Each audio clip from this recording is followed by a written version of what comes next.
ప్రేక్షకులందరూ నమస్కారం. ఈరోజు మన స్టూడియోలో ప్రముఖ ఆధ్యాత్మికవేత్త వేదిక్ ఆస్ట్రాలజర్ గోనుగొంట్ల సురేష్ బాబు గారు ఉన్నారు. గురుగారితో మాట్లాడేద్దాం. నమస్కారం గురుగారు. మణికంఠ గారు నమస్కారం అండి. గురుగారు, జూన్ మాసంలో కన్యా రాశి వారి పరిస్థితి ఓవరాల్గా ఈ నెల ఏ విధంగా ఉండబోతుంది? ప్రస్తుతం ఉన్న గ్రహస్థితి బట్టి ఎలాంటి జాగ్రత్తలు రెమెడీస్ వీళ్ళు తీసుకోవాలి గురుగారు? సో ముందు మనకి కన్య రాశి గురించి చెప్పుకోయే ముందు ఈ జూన్ మంత్ యొక్క విశిష్టత చూద్దామండి. దీన్ని జ్యేష్ఠ మాసంతో మనకి కోరిలేట్ అయి ఉంటుందండి. జ్యేష్ఠ మాసం అని ఎందుకంటారంటే పౌర్ణమి జ్యేష్ఠ నక్షత్రంలో రావడంతో జ్యేష్ఠ మాసం అంటారనమాట. ఈ జ్యేష్ఠ మాస పౌర్ణమికి ఒక విశిష్టత ఉంటుందండి. ఈ పౌర్ణమి చాలా చాలా రేరుగా వచ్చేది. దీన్ని మనకి ఏరువాక పున్నమి అని కూడా అంటారు. విలేజెస్లో అగ్రికల్చరల్ యాక్టివిటీస్ ఈ రోజున మనకి స్టార్ట్ చేస్తారు. అందుకని ఆ రోజు నవధాన్యాలు తీసుకొని పోవటము, తర్వాత ఎద్దులకి, తర్వాత ఇవి నాగలకి అన్నిటికీ పూజ చేయటం, గుడికి వెళ్ళటం, ఊరి పొరిమేరలు చూసుకోవటం, అక్కడి నుంచి ఫీల్డ్కి వెళ్ళిపోతారు అనమాట, పొలాలకు వెళ్ళిపోతారు. ఇది ఒక పండగగా చేస్తారు.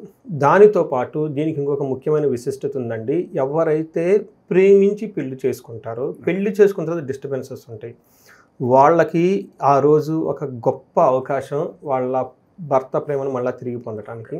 రెండోది, భార్యాభర్తల మధ్య అన్యోన్యత లేకుండా చిన్న చిన్న విషయాలు గొడవ పడుతూ ఉంటారు. వాళ్ళిద్దరు మంచివాళ్ళే, కానీ చిన్న చిన్న గొడవలు వచ్చేస్తూ ఉంటాయి. ఇలాంటి వాళ్ళకి, తర్వాత పెళ్లి కాని వాళ్ళకి ఎవరికైనా కనుక ఉంటే ఈ రోజున వాళ్ళకి వట సావిత్రి వ్రతం అని ఉంటుందండి. అయితే మనకి ప్రతి ఒక వ్రతానికి ఒక కథ ఉంటుంది. వినాయక చవితికి వినాయకుడికి సంబంధించి, దీపావళికి సంబంధించి అలా ఒక కథ ఉంటుంది. దీనికి కూడా సావిత్రీదేవి ఒక కథ ఉంటుంది. బట్ ఇక్కడ ఏమంటే ఆ సావిత్రీదేవికి ఎందుకు అంత శక్తి వచ్చింది, ఎలా వచ్చింది? సాక్షాత్తు యముని సైతం ఎదిరించి తన భర్త ప్రాణాలు తన కాపాడుకోగలిగింది, తన భర్తని సేవ్ చేసుకుంది. అలానే చాలామంది నాకు ఫోన్ చేస్తుంటే, అంటే మ్యారేజ్, లవ్ మ్యారేజ్, ఆమె కూడా వాళ్ళ భర్తని ఇష్టపడి చేసుకున్నాను, బాగున్నాము, కానీ ఇప్పుడు డిస్టర్బెన్సెస్ వచ్చాయి. అట్లానే మా హస్బెండ్ XYZ దగ్గరికి వెళ్ళిపోతూ ఉన్నాడండి. ఇది ఎట్లా అంటే నేను పట్టుకోలేకపోతున్నాను. అలా బాధపడే వాళ్ళకి ఈ ఒక్క వ్రతం కనుక చేసుకుంటే వాళ్ళకి ఆ పవర్ వస్తుందండి. ఎక్కడి నుంచి వస్తుందంటే మర్రి చెట్టు నుంచి వస్తుంది. మర్రి చెట్టుకి మనకి చాలా పవర్ ఉంటుంది అనమాట. ఆ రోజు సింపుల్ ప్రొసీజరు, 11 ప్రదక్షిణాలు చేసి సింపుల్గా ఉపవాసం ఉండేసి ఒక 3 మందికి 3 తమలపాకులు 3 ఒక్కలు పెట్టేసి కనుక మనకి ఏమంటారంటే అది ముత్తైదులు కనుక ఇచ్చుకోగలిగితే ఆ యొక్క శక్తి వీళ్ళకి వచ్చేసి వాళ్ళ భార్యాభర్తల మధ్య అన్యోన్యత పెరుగుతూ ఉంటుందండి. సో వెరీ సింపుల్, పవర్ఫుల్ అండి. ప్రతి ఒక్కరు చేయగలిగింది ఇది. తర్వాత దీనితో పాటు కొంతమంది వ్యాపారం విపరీతంగా వృద్ధి కావాలి, చేసిన పనిలో ఆటంకాలు ఉండేసి అదేంటారు చూడండి, ఎక్కడ వేసిన గొంగడి అక్కడే ఉన్నట్టు ఉంటుంది, వృద్ధి లేకుండా ఉంటారండి. ఆ రోజున కనుక వీళ్ళు ఒక 1/4 kg కనుక నువ్వులు కనుక దానం చేయగలిగితే, ఓకే, సత్పురుషులకి ఏమొస్తుందంటే మనకి అశ్వమేధ యాగం ఫలితం వస్తుందంటారు. అందుకని ఆ రోజున ఎవరికైనా ఇలాంటి ప్రాబ్లం ఉంటే నువ్వులు కనుక దానం చేస్తే అది వస్తుంది. ఇది కాకుండా మనకేం చెప్తారంటే 10 మందిలో కీర్తి ప్రతిష్టలు రావాలి, ధనం రావాలి అనుకుని ఎవరైనా కనుక అనుకుంటే 3వ remedy, simple and powerful remedy, ఉదక కుంభ దానం అంటారు. నథింగ్ బట్ వాటర్ బాటిల్స్ని దానం చేయాలి. రెండోది, గంధం గనక దానం చేయాలి. వీటితో పాటు మనకి విసనకర్ర, గొడుగు, వీటిని మనం గనక దానం చేస్తూ ఉంటే ఈ 10 మందిని వీళ్ళ దగ్గర అప్రిషియేషన్ చేసుకుని ఒక కీర్తి ప్రతిష్టలు అంటే వీళ్ళకి వచ్చేస్తూ ఉంటాయి అనమాట. ఇవి 3 రెమెడీస్ అప్రాప్రియేట్గా ఎవరికైతే ఏది అవసరం ఉందో అది కనుక చేస్తే చాలా తక్కువ రేట్ తోటి, చాలా తక్కువ ఖర్చుతోటి, చాలా సింపుల్గా పవర్ఫుల్ అయిన రెమెడీ ఈ జ్యేష్ఠ మాసం రోజు, పౌర్ణమి రోజున చేసుకోవాలండి. ఇది ఇర్రెస్పెక్టివ్ ఆఫ్ ప్రతి ఒక్కరు చేసుకోవచ్చు. అది ఏ రాసినా కానీ ఎవరైనా కానీ. ఈ వీడియో చూసిన వాళ్ళు ఎవరైనా కనుక వాళ్ళకి తెలిసిన వాళ్ళు ఉంటే ఇది వాళ్ళకి ఫార్వర్డ్ చేస్తే, అలాంటి ప్రాబ్లమ్స్లో వాళ్ళు ఉంటే ఆ ప్రాబ్లమ్స్ పోతే ఆ పుణ్యం మీకు దక్కుతుంది, మనకి దక్కుతుందండి. ఎందుకంటే మాకేమంటారంటే 45 అంటారు అనమాట. ఓకే, ఉపాసన ఎక్కువ అవుతుందన్నమాట, శక్తి అందరికీ వచ్చేస్తుంది. సో ఈ యొక్క రెమెడీస్తో ప్రతి ఒక్కరు చేసుకోవాలని కోరుకుంటున్నాను. ఈ రాశి వాళ్ళు కూడా ఎవరైనా ఇలాంటి ప్రాబ్లమ్స్ ఫేస్ చేస్తుంటే ఆ డేటు 11వ తారీఖుని ఖచ్చితంగా గుర్తుపెట్టుకొని క్యాలెండర్లో నోట్ చేసుకొని ఇది చేయండి. సో మనకి వివరాల్లో కనుక వెళ్తే కన్యరాశి వారికి ఇందులో ఉత్తర 2, 3, 4 పాదాలు, హస్త 1, 2, 3, 4 పాదాలు, చిత్త 1, 2 పాదాలంతా కన్యరాశిలో ఉంటాయి. ఈ పేరులో కనుక మొదటి అక్షరం ఎవరిదైనా కనుక టో, పా, పీ, పు, షం, నా, టా, పే, పో అన్న ఈ అక్షరాలు ఇదే సౌండ్తో ఉన్న వాళ్ళంతా కూడా మనకి కన్యరాశి కింద వస్తారు. సో మనకి గ్రహస్థితి, ప్లానెటరీ మూవ్మెంట్ కనుక చూసుకుంటే సూర్య సంచారం మిథున రాశిలోకి జూన్ 15 వెళ్తుంది. బుధుడు సేమ్ మిథున రాశిలోకి 6వ తారీఖు వెళ్తున్నారు. శుక్రుడు వచ్చేటప్పటికి మీన రాశిలో ఉన్నారు. ఈ మంత్ అంతా లాస్ట్ 3 నెలలు అక్కడే ఉన్నారు. కుజుడు సింహ రాశిలోకి జూన్ 7వ తారీఖున ప్రవేశిస్తున్నారండి. ఈ యొక్క గ్రహస్థితిని బట్టి కనుక మనం చూసుకుంటే మనకి సూక్ష్మ గోచారం, లఘు గోచారం అన్న ఒక కాన్సెప్ట్ మనకి మహర్షులు ఇచ్చారు. దీని ప్రకారం కనుక చూసుకుంటే సూర్యుడు వల్ల వీళ్ళకి క్రియాఫలం అనుకున్న పనులన్నీ చక్కగా జరుగుతూ ఉంటాయి. తర్వాత కుజుడు వల్ల మిక్స్డ్ రిజల్ట్ ఉంటుంది. ధనం ప్రకారంగా బాగున్నా కానీ వీళ్ళకి హెల్త్ కాంప్లికేషన్స్ వచ్చే అవకాశం ఎక్కువగా ఉంటుంది. శుక్రుని వల్ల సంపదలు వచ్చే అవకాశం ఎక్కువగా ఉంది. అంటే ఒక రకంగా చూసుకుంటే వీళ్ళకి ఒక 80% చాలా బాగుంది, ఒక మంచి టైంలో వీళ్ళు ఉన్నారు అని మనం అనుకోవాలండి కన్యరాశి వాళ్ళు. ఇంకొకటి ఈ కన్యరాశి వాళ్ళకి షష్టగ్రహ కూటమి ఇంపాక్ట్ చాలా ఎక్కువగా పడిందండి. వాళ్ళ చుట్టూ అనుకోకుండా ఇంపాక్ట్ ఇంకెంతకాలం ఉంటుంది సార్? అది అయిపోయింది స్లోగా తగ్గిపోతుందండి. ఈ మంత్ పోతుంది. మనకి ఏమంటారంటే ముందు 3 నెలల తర్వాత 3 నెలలు అంటారు. ఇది 3rd మంత్. సో అది కూడాను ఈ దీని యొక్క ఇంపాక్ట్ తగ్గిపోయి వాళ్ళకి పాజిటివ్ ఏమంటారు సైన్స్ అంతా ఈ మంత్లో వచ్చేస్తున్నారు చెప్పడానికి. ఎందుకంటే అది మనకి మార్చ్లో వచ్చేసింది, మార్చ్ ఎండ్. తర్వాత ఏప్రిల్, మే, ఇది జూన్ మంత్లోకి మనం చెప్పుకుంటాం అనమాట. అంటే ఈ మంత్ ఎండ్కి దాని యొక్క ఇంపాక్ట్ కూడా పోతుంది, అంత నార్మల్ అయిపోతుంది, బాగుంటుంది అనమాట. వీళ్ళకి సూర్యుడు 10వ ఇంట్లో ఉండటం వల్ల ప్రొఫెషన్ రిలేటెడ్ మ్యాటర్స్లో ఎక్స్ట్రీమ్గా గుడ్గా చాలా బాగుంటుంది. ఇష్టసిద్ధి, అర్ధసిద్ధి, మనకి మహర్షులు ఏం చెప్తారంటే అర్ధసిద్ధి, సదారోగ్యం, బంధుమిత్ర సమాగమ, రాజదర్శన సల్లాపు, సుసౌఖ్యం దశమే రవో అని చెప్తారు. అంటే అర్ధసిద్ధి ధనం విషయంలో అనుకున్న విధంగా ధనం వస్తుంది, సదా ఆరోగ్యంగా ఉంటారు, బంధుమిత్రులతో బాగా కలిసి ఉంటారు. తర్వాత రాజదర్శనం అంటే గవర్నమెంట్ ఎంప్లాయీస్ని కలవటం, బాస్ని కలవటం, ఉన్నత అధికారులను కలవటం, వీళ్ళ యొక్క ఆలోచనలు వాళ్ళకి చక్కగా చెప్పుకోవటం, వాళ్ళకి కావాల్సినవన్నీ వీళ్ళు తీసుకోవటం, ఇవన్నీ చేసేస్తూ ఉంటారు. సుసౌఖ్యం, చక్కగా సౌఖ్యంగా కంఫర్టబుల్గా ఉంటారు అనేది మనకి 10th సూర్యుడు ఉండటం వల్ల. అయితే సూర్యుని దృష్టి 4th హౌస్లో ఉండటం వల్ల కొంచెం లాస్ ఆఫ్ కంఫర్ట్, ఇంటి విషయంలో కొంచెం అన్కంఫర్టబుల్గా ఫీల్ అవకాశం ఎక్కువగా ఉంటుంది. కుజుడు వీళ్ళకి 12వ ఇంట్లో ఉండటం వల్ల ఇది మిక్స్డ్ రిజల్ట్ ఇస్తారని మనం చెప్పుకోవాలన్నమాట. ఫస్ట్ బేసికల్గా వీళ్ళకి ఏం చెప్తారంటే 12వ ఇంట్లో కుజుడు ఉంటే ప్రవాసం, వ్యాధి పీడాంచ, బంధువైరం, ధనక్షయం, దేహ పీడాంచ, సంచారం, ద్వాదశ స్థానికో కుజ అని మనకు చెప్తారు సంస్కృతంలో. దీనికి మీనింగ్ ఏమంటే ప్రవాసం, ఫారిన్ వెళ్ళాలనుకున్న వాళ్ళకి చాలా అనుకూలంగా ఉంటుంది. అవుట్ స్టేషన్లో ఉండే వాళ్ళకి వెళ్ళాలి అనుకున్న వాళ్ళకి చాలా బాగుంటుంది. దీనితో పాటు బంధువులతో గొడవ, ధనం నష్టం వచ్చే అవకాశం ఎక్కువగా ఉంటుంది. హెల్త్ కాంప్లికేషన్స్ ఉండే అవకాశం ఎక్కువగా ఉంటుంది. హాస్పిటలైజేషన్, హాస్పిటల్కి ఖర్చు తిరగటం, ఇటు చుట్టూ ఎక్కువగా తిరుగుతూ ఉంటుంది. దేహపీడం, శారీరకంగా హెల్త్ విషయంలో కొంచెం జాగ్రత్తగా ఉండాలి. సంచారం, అటు ఇటు తిరిగే అవకాశం ఎక్కువగా ఉంటుంది, రెస్ట్లెస్గా ఎక్కువగా తిరిగే అవకాశం ఎక్కువగా ఉంటుంది. ఇది కుజుడు 12వ ఇంట్లో ఉండటం వల్ల. అయితే కుజుడు 3వ ఇంటిని చూడటం వల్ల మనీ ప్రకారంగా చాలా బాగుంటుంది. తర్వాత కొన్ని విషయాల్లో మానసికంగా టెన్షన్స్, మనీ కోల్పోవటం కూడా ఉంటుంది. అంటే మనీ వస్తుంది ప్లస్ మనీ కూడా కోల్పోయే అవకాశం ఎక్కువగా ఉంటుంది.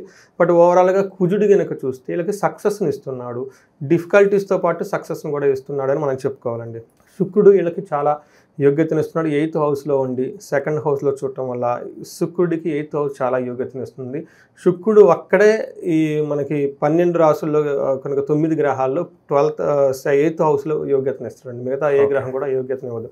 ఎందుకంటే 8th హౌస్ని పాపస్థానం అంటారు. అందులో ఏ గ్రహం ఉన్నా కానీ ప్రాబ్లం అవుతుంది, ఎక్సెప్ట్ శుక్రుడు తప్పక. శుక్రుడు వీళ్ళకి 8th హౌస్లో ఉండటం ఏమవుతుందంటే దుఃఖానాశం, మహాసౌఖ్యం, బంధుమిత్ర సమాగమ, రాజదర్శనం, అర్ధప్రాప్తి, రష్టమస్తే భృగునందని అని మనకి సంస్కృతంలో మహర్షులు చెప్తారు. దాని మీగంటే దుఃఖ నాశనం. వీళ్ళకి ఏదైనా కనుక అప్పటిదాకా మీరు అన్నా చూడండి, షష్టగ్రహ కూటమి ఏదైనా ప్రాబ్లం ఉందంటే ఆ ప్రాబ్లమ్సే దుఃఖ నాశనం. ఇప్పటిదాకా వాళ్ళకి ఏదైనా దుఃఖం కలిగించే ఉంటే అది పోతుందంట. మహాసౌఖ్యం, చాలా సౌఖ్యంగా ఉంటే బంధుమిత్రులతో చక్కగా కలిసి ఉంటారు. రాజదర్శనం ఆప్తి, చూడండి ఇందాక కూడా మనకి సూర్యుడు గురించి చెప్పుకున్నప్పుడు రాజదర్శనం అంటే అఫీషియల్స్ని కలుస్తారని చెప్పుకున్నాం. ఇప్పుడు శుక్రుడు కూడాను అదే యోగ్యతను ఇస్తూ ఉన్నాడు అన్నమాట. అంటే ఒక రకంగా చెప్పాలంటే వీళ్ళు ప్రొఫెషనల్ మ్యాటర్స్లో చాలా చక్కగా ఉండి ముందుకు వెళ్ళిపోతారని మనం చెప్పుకోవచ్చు. అయితే 2nd ఇంటిని దృష్టిలో ఉండటం వల్ల మాటలు చక్కగా మాట్లాడతారు, టైంకి ఫుడ్ తింటారు, ధన ప్రవాహం బాగుంటుంది. సో ఒక రకంగా చూసుకుంటే మనకి ఈ రాశి వాళ్ళకి గ్రహస్థితి అన్ని విషయాలు చాలా అనుకూలంగా ఉంది. ఆల్మోస్ట్ ఒక 80% బాగున్నట్టయ్యే. షష్టగ్రహ కూటమి యొక్క ఇంపాక్ట్ ఏదైనా ఉంటే అది కూడా పోతుంది ఈ మంత్ తోటి. బాయ్ చెప్పేయచ్చు. ఒక మంచి హార్మోనియస్గా వెల్దీగా ఉండే ఒక మంచి జూన్ మంత్లకు చాలా ఫేవరబుల్గా ఉంటుంది. స్థానచలనం వీళ్ళు కలిసి వస్తున్న గురుగారు. అంటే కొంతమంది ఉద్యోగాలు మారాలని సందేహంలో ఉంటారు, ఇది కరెక్ట్ టైమా కాదని ఆలోచిస్తూ ఉంటారు, వాళ్ళకి ఎలా ఉండబోతుంది అంటారు? అంటే ఇప్పుడు ఇండియాలో ఉండి ఫారిన్ వెళ్ళాలనుకున్న వాళ్ళు కలిసి వస్తుంది. ఇప్పుడు ఫారిన్లో ఉంటారు, వాళ్ళు ఏం చేస్తారు, వాళ్ళకి they don't want to come back కదా, అప్పుడు వాళ్ళకి అది అన్ఫేవరబుల్. అందుకని కొంతమంది ఫేవరబుల్, కొంతమంది అన్ఫేవరబుల్గా ఉంటుంది. సో మార్పు అయితే మార్పు ఉంది కాబట్టి we should accept it. Okay. So మనకి ఇప్పుడు రెమెడీస్ వస్తాయి, ఏమంటే మేము పోకూడదు, ఇక్కడే ఉండాలి, కాదండి మేము వెళ్ళాలి, మాకేంటి. సో అందుకే ఆస్ట్రాలజీ వెరీ నైస్ సబ్జెక్ట్.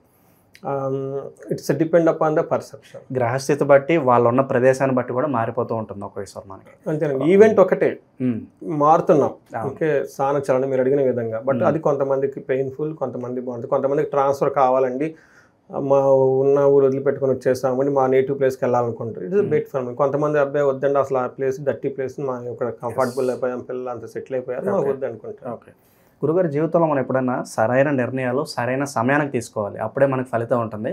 అలాంటి సరైన నిర్ణయాలు వీళ్ళు తీసుకోగలుగుతారా ఈ మాసంలో ప్రత్యేకంగా? వీళ్ళకి రైట్ క్వశ్చన్ అండి, ఎందుకంటే షష్టగ్రహ కూటమి వల్ల వీళ్ళకి ఇంపాక్ట్ కన్ఫ్యూజన్స్ ఎక్కువ. కొన్నిసార్లు ఏమవుతుందంటే మనకు తర్వాత మన చుట్టూ ఏంటంటే అయిపోతుంటుంది. అలాంటి సిచ్యువేషన్లో ఉన్న వాళ్ళు ఇప్పుడు వీళ్ళకి అంటే స్థిమితత వస్తుంది, స్టెబిలిటీ వస్తుంది.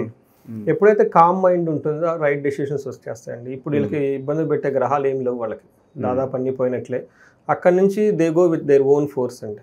ఇప్పుడు దాకా ఏదో అయిపోతుంది, ఆ తర్వాత స్థితి నుంచి things are in their control అండి. ఓకే, ఇక వ్యాపారస్తులు ఏదన్నా ఎలాంటి వ్యాపారాలు మాకు బాగా కలిసి వస్తాయి అని ఎవరన్నా ఆలోచిస్తుంటే కనుక వాళ్ళ వ్యక్తిగత జాతకం చూసుకోవాలా, లేదంటే డిఫాల్ట్గా పలానా బాగుంటుందని మనం చెప్పొచ్చు అంటారా? అంటే బిజినెస్ కావాల్సిన ఎనర్జీ డిఫరెంట్ అండి, ఎంప్లాయీగా ఉండాల్సిన energy different. Both are completely different అండి. A good performing employee definitely బిజినెస్లో ఫెయిల్ అయిపోతారండి.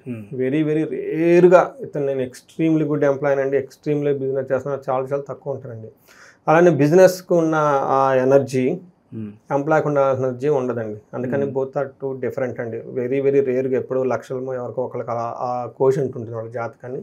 అందుకని బ్లైండ్గా జంప్ చేసే ముందు ఇండివిజువల్గా జాతకం చూసుకుంటే ఎక్కడ వాళ్ళు ఫిట్ అవుతారని చూసుకోవాలి. కొంతమంది సర్వీస్లో చాలా బాగుంటారు, ఆ సర్వీస్లో ఉన్నప్పుడు ఎంప్లాయ్మెంట్గా ఉండటం, ఇండిపెండెంట్ కన్సల్ట్గా ఉండటం, వాళ్ళ ఓన్గా చేసుకోవటం, అందులో కూడా చేసుకోవచ్చు, ఓన్ బ్రాండ్ బిల్డ్ చేసుకో. ఇప్పుడు మూవీ యాక్టర్స్ ఉంటారు, వీళ్ళంతా వాళ్ళ ఓన్ బ్రాండ్ ఉంటుంది, వాళ్ళ పెద్ద బిజినెస్ మ్యాన్లు ఏం కాదు, they build their own brand, అలా చేసుకొని వెళ్ళచ్చు. కొంతమంది జాతకం ఎలా ఉంటుందంటే they are very good with the building the team, bringing the resource అండి. ఎందుకంటే business is all bringing the resource. ఆ రిసోర్స్కి కావాల్సిన కెపాసిటీ ఈ సర్వీస్ చేసేవాడు సర్వీస్కి సర్వీస్ ఇస్తాడు అంతే. బట్ బిజినెస్కి రిసోర్స్ని పూల్ చేయాలి, క్యాపిటల్ పూల్ చేయాలి, ఎంప్లాయీస్ని పూల్ చేసుకోవాలి, క్లయింట్ని తెచ్చుకోవాలి, there are so many things అండి. ఆ గ్రాప్ చేసే కెపాసిటీ బిజినెస్ పీపుల్కి ఉండాలి, సర్వీస్ చేసేది వీళ్ళకి ఉండాలి. Both are two different energy. అది మనం లక్షలు ఖర్చు పెట్టుకొని కోట్లు ఖర్చు పెట్టుకుని బిజినెస్ చేసే ముందు 1-2 సార్లు చాలా చాలా చాలా కేర్ఫుల్గా జాతకాలు చూసుకోవాలండి. ఎందుకంటే నేను ఎంప్లాయీస్కి అయితే అంత రికమెండ్ చేయను, వాళ్ళ క్రిటికల్ పాయింట్లోనే అవసరం అవుతుంది. పెళ్ళప్పుడు, లేదంటే ఇల్లు కట్టుకునేటప్పుడు, ఏదైనా ఇంపార్టెంట్ ప్రమోషన్ కావాలన్నప్పుడు మేబీ ఇయర్లీ ఒకసారి జాతకం చూసుకొని సరిపోతుంది అంత. బట్ ఎప్పుడైతే బిజినెస్ పీపుల్ ఉన్నారండి, ఎవ్రీ మూమెంట్ చాలా ఇంపార్టెంట్. వాళ్ళు పీరియాడికల్గా చూసుకోవటం, ఆస్ట్రాలజీ నాలెడ్జ్ ఎక్కువగా ఉండటం, టైం చూసుకోవటం, సెన్స్ చూసుకోవడం చాలా అవసరం అండి. మనకి మహాభారతంలో కూడా శ్రీకృష్ణుడు is a very good astrology. నీకు తెలుసు నైట్ టైం ఎవరిని కొట్టాలి, డే టైం ఎవరిని కొట్టాలి, ఎలా చేయాలి, ఎలా చేయకూడదు. They are the gatherer of the resources అండి, they are not the service oriented అనమాట. ఆ రిసోర్స్ని ఎలా అయితే వస్తుంది అనేది ప్రతిదీ ఇంపార్టెంట్. వాళ్ళకి కాంపిటేటర్ ఉంటారు, అన్నీ ఉంటాయి. ఇట్స్ బిగ్ సిస్టమ్ అండి, business is not simple system. ఇక గురుగారు ఈ రాశిలో ఏ నక్షత్రాలు ఉంటాయి, పర్టికులర్గా వాళ్ళకి ఎలాంటి ఫలితాలు ఉండబోతున్నాయి గురుగారు? మీరు అడిగిన క్వశ్చన్ ప్రకారం చూసుకుంటే ఈ ఉత్తర హస్త చిత్త నక్షత్రాలన్నీ మనకి కన్యరాశిలో ఉంటాయండి. ఇందులో ఉత్తర ఫాల్గుని నక్షత్రం వాళ్ళకి ఓవరాల్గా బాగుందండి, ఓవరాల్గా నక్షత్రం అనేది కూడా బాగుంది. ఉత్తర ఫాల్గుని నక్షత్రం వాళ్ళకి క్షేమంగా ఉంటారు, విదేశాగమనం, ఫారిన్ వెళ్ళే అవకాశం ఎక్కువగా ఉంది, పరవాసము, వేరే ప్లేస్లో ఉండే అవకాశం ఉంది, సౌఖ్యంగా ఉంటుంది, వస్త్రలాభం ఉంటుంది. 2 ఛాలెంజెస్, ఒకటే దేహ పీడనము, రోగం. But both are relating to the health complications. మనం మొదట్లో నుంచి చెప్పుకున్నాం, సూక్ష్మ గోచారం, లఘు గోచారంలో హెల్త్ కాంప్లికేషన్ ఉన్నట్టు చూపిస్తుంది. హస్త నక్షత్రం వాళ్ళకి అగైన్ క్షేమంగా ఉంటారు, పరవాసం ఉంటుంది, వస్త్రలాభం చూపిస్తుంది. నెగిటివ్ సైడ్లో వచ్చేటప్పుడు వీళ్ళకి దరిద్రము, రోగము చూపిస్తుంది, హెల్త్ కాంప్లికేషన్స్, ఫైనాన్షియల్ స్ట్రగుల్స్ ఉండే అవకాశం ఎక్కువగా ఉంది. చిత్తా నక్షత్రం వాళ్ళకి క్షేమంగా ఉంటారు, పరవాసం, ఫారిన్ వెళ్తారు. వీళ్ళకి నెగిటివ్ ఫ్యాక్టర్స్ వచ్చేటప్పటికి హెల్త్ అండ్ మనీ చూపిస్తూ ఉందండి. ఈ 2 విషయాలు కొంచెం జాగ్రత్తగా ఉంటే మిగతా అన్ని విషయాల్లో బాగుందండి. ఇది కాకుండా ఉత్తర ఫాల్గుని నక్షత్రం వాళ్ళకి ధనం కోల్పోయే అవకాశం ఎక్కువగా ఉంది, లత్తా ఉండటం వల్ల. ఇది కొంచెం కుజుని వల్ల ఉత్తర ఫాల్గుని వాళ్ళకి లత్తా ఉండటంతో ధనాన్ని కోల్పోయే అవకాశం ఎక్కువగా ఉంటుంది. ఓకే, ఇక లవ్ అండ్ ఎఫెక్షన్స్ పరంగా ఎలా ఉంటుంది? ప్రేమ వివాహాలు ఎవరైతే చేసుకోవాలనుకుంటున్నారో వాళ్ళకి ఏదైనా గుడ్ న్యూస్ ఉందా? వీళ్ళకి శుక్రుడు 8th హౌస్లో ఉండటం వల్ల ప్రేమకు సంబంధించిన విషయాలు పర్టికులర్ లేడీస్కి చాలా అనుకూలంగా ఉంటుంది. లేడీస్కి 8th హౌస్ చాలా ఇంపార్టెంట్. అత్తగారి ఇల్లు అంటారు కదండి, మాంగళ్య బలం అంటారు కదా, ఇలా లవ్ రొమాన్స్ వీటికి సంబంధించిన 8th హౌస్ రహస్యంగా భేటీ అవ్వటం. లవ్ మీన్స్ ఆల్మోస్ట్ రహస్యంగానే చేసుకుంటారు, ఓపెన్గా చేసుకోరు కదా. సో ఇదంతా లేడీస్ పాయింట్ ఆఫ్ వ్యూలో చాలా బాగుందని మనం చెప్పుకోవాలి. ఈవెన్ జెంట్స్కి అయితే వర్క్ ఫ్రంట్లో చాలా బాగుంటుంది. ఇక ప్రతి వాళ్ళకి సొంత ఇంటి కళ అనేది ఒక డ్రీమ్ సాధారణంగా అందరికీ ఉంటూ ఉంటుంది. మరి ఆ కళ ఏమన్నా సాకారమయ్యే అవకాశాలు ఏమైనా కనిపిస్తుంది? ఈ మంత్లో రియల్ ఎస్టేట్ రిలేటెడ్ కొంచెం ఇబ్బందికరంగా ఉంటుందండి, ఎందుకంటే మార్స్ 12th హౌస్లో ఉండటంతో ఈ మంత్ అంత ఫేవరబుల్గా రియల్ ఎస్టేట్ వాళ్ళకి ఉండదు. ఓకే, కొంచెం టైం తీసుకుంటేనే బెటర్. టైం తీసుకుంటుంది. కానీ 4th హౌస్లో కూడా సూర్యుని యొక్క దృష్టి ఉండటంతో ఈ మంత్ అవాయిడ్ చేస్తే బెటర్. ఆఫ్కోర్స్ ఈ మంత్ మనకి జూన్ మంత్లో మూడం కూడా వస్తుంది అంటారు. కొంచెం ఆగి జూలై లేదంటే నెక్స్ట్ మంత్లో చూసుకుంటే బాగుంటుంది. ఓకే, ప్రజెంట్ ఉన్న గ్రహస్థితి బట్టి ఎలాంటి పరిహారాలు వీళ్ళకి బాగా అవసరం అంటారు గురుగారు ఈ టైంలో? గ్రహస్థితి కనుక మనం చూసుకున్నాం అనుకోండి, వీళ్ళకి కుజుడు అంత అనుకూలంగా లేరండి. అందుకని ఒక కందులో 1 kg దానం చేయడం చాలా ఇంపార్టెంట్. సుబ్రహ్మణ్యేశ్వర స్వామిని ఆరాధన చేయటం, సుబ్రహ్మణ్యేశ్వర భుజంగ స్తోత్రం దాన్ని చదువుకోవటము, ఇవి చేస్తూ ఉంటే చాలా బాగుంటుంది. వీటితో పాటు ఇంకా ఏమైనా జనరల్గా పెళ్లి కాని వాళ్ళు ఒకసారి హారోస్కోప్ చెక్ చేసుకుని ఏమైనా దోషాలు ఉన్నాయో చూసుకోవటం, కన్యా పాశుపతం. తర్వాత పెళ్ళి కాని వాళ్ళకి ప్రాబ్లం ఏంటంటేనండి, వాళ్ళ మైండ్ సెట్ మేజర్ డ్రాబ్యాక్ అండి. పేరెంట్స్ ఇన్ఫ్లుయెన్స్ చేసేస్తారు. నాకు ఒక రీసెంట్ హారోస్కోప్ వచ్చిందండి. ఆ హారోస్కోప్ ఒకటి వాళ్ళ అమ్మాయిల దోషం ఉంది. వీళ్ళు తీసుకొచ్చిన ప్రతి హారోస్కోప్ని ఆ అమ్మాయి కూడా ఆస్ట్రాలజీ వచ్చంట. ఆ అమ్మాయి నెట్లో చూసుకొని వీళ్ళ పేరెంట్స్కి మైండ్ అంతా చెడగొట్టేస్తుంది. ఇది జాతకంలో ఇది అని టూ మచ్ పోకూడదండి. అంటే మనం ఎంతవరకు కావాలో అంతవరకు చూసుకోవాలి. అది టూ మచ్ అగ్రెసివ్గా పోకూడదు అనమాట. ఎందుకంటే ప్రతి జాతకంలో లోపాలు ఉండానే ఉంటాయి, ప్రతి ఒక్కళ్ళలో ఉండాలి ఉంటాయి. అయితే మనకి ఎంతవరకు కావాలి, ఒక మంచి కోడలు కావాలి, లేదంటే మంచి వైఫ్గా ఉండాలి, అంతవరకు చూసుకోవాలి. అలానే ఒక మంచి హల్లుడు కావాలి, అమ్మాయిని కేర్ తీసుకునే వాళ్ళు కావాలి, దీర్ఘకాలం కలిసి ఉండాలి, అంతవరకే చూసుకోవాలి. అంతేగాని ఎక్కడికెక్కడికో వెళ్ళిపోయి చూసుకోకూడదు. అంటే రిజెక్ట్ చేయడానికి వీళ్ళ దగ్గర కారణాలు 1000 ఉంటాయి. కావాలి నాకు ఎలా అయినా ఓకే అనే లవ్లో పడిన వాళ్ళే అనుకుంటారు, ఆ లవ్ ఈజ్ బ్లైండ్ అన్నట్లు. ఎట్లాంటి పర్సన్ అయినా ఓకే అనుకుంటారు. కానీ పెళ్లి దగ్గరికి వచ్చేటప్పటికి రిజల్ట్ చేయడానికి వాళ్ళ దగ్గర 1000 కారణాలు ఉంటాయి. సో వాళ్ళ మైండ్ సెట్టే మేజర్ ఇంపార్టెంట్ అండి. వాటికి సంబంధించి మన పూజలు పరిహారాలు అవి చేసుకుంటే చాలా బాగుంటుంది. వీళ్ళకి అంతా బాగుంది కాబట్టి ఫారిన్ వెళ్ళాలనుకున్న వాళ్ళకి కానివ్వండి, కొంచెం హెల్త్ కాంప్లికేషన్ మృత్యుంజయ హోమం చేయించుకున్న, మన్యు పాశుపత అభిషేకం చేయించుకున్న, ఎవరికైతే ధనానికి బాగా ఇబ్బంది పడుతూ ఉంటే కుబేరు పాశుపత హోమం చేయించుకుంటే ఇవి చాలా సింపుల్గా ఉంటే చాలా ఎఫెక్టివ్గా వీళ్ళకి పనిచేస్తాయి. ఓకే, ఓవరాల్గా జూన్ మాసంలో కన్యా రాశి వాళ్ళందరూ కూడా ఏ విధంగా ఉండబోతుందో చాలా బాగా వివరించారు గురుగారు. ధన్యవాదాలు.